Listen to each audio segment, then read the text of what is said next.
Assalamu alaikum and welcome back to morEwish cuisine. Dal chawal is a comfort food and enjoyed by all ages.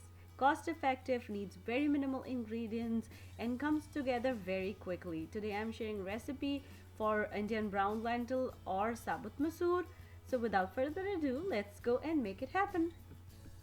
So let's start our recipe with Bismillah. First, I washed the Sabut Masoor a couple of times, then I soak it for at least 30 minutes. Now I'm throwing away that water, wash it again, and then transfer this dal onto our cooking pot. Then add enough water which we need to boil our dal, and then transfer this pot onto the stove. Then start cooking it on medium to high flame and add some salt, red chili powder, turmeric powder, and minced garlic.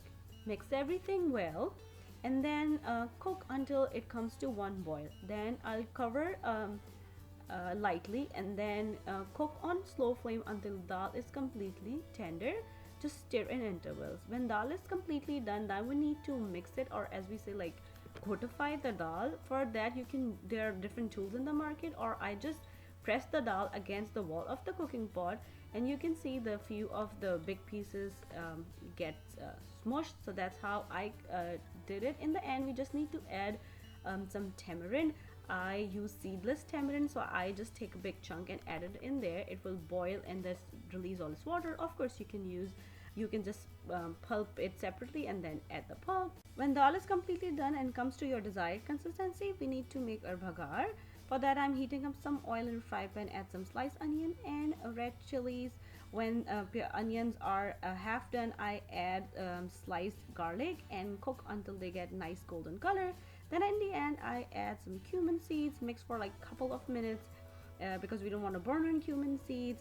Then dish out our dal and transfer this tadka or bhagar onto your dal, and your dal is ready to serve.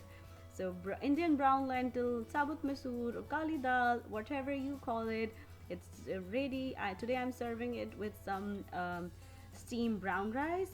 You can serve it with some chapati roti, regular rice, some side salad, papad, achar, or whatever your family likes to enjoy with the dal chawal. In these days when everybody is panicking, it's so chaotic, these kind of recipe makes me feel humble and grounded. And just keep everyone in your prayers. Remember me and my family in your prayers as well.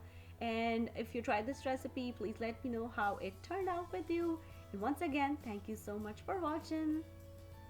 And if you like this recipe, don't forget to click on the links to enjoy a lot more recipes like this.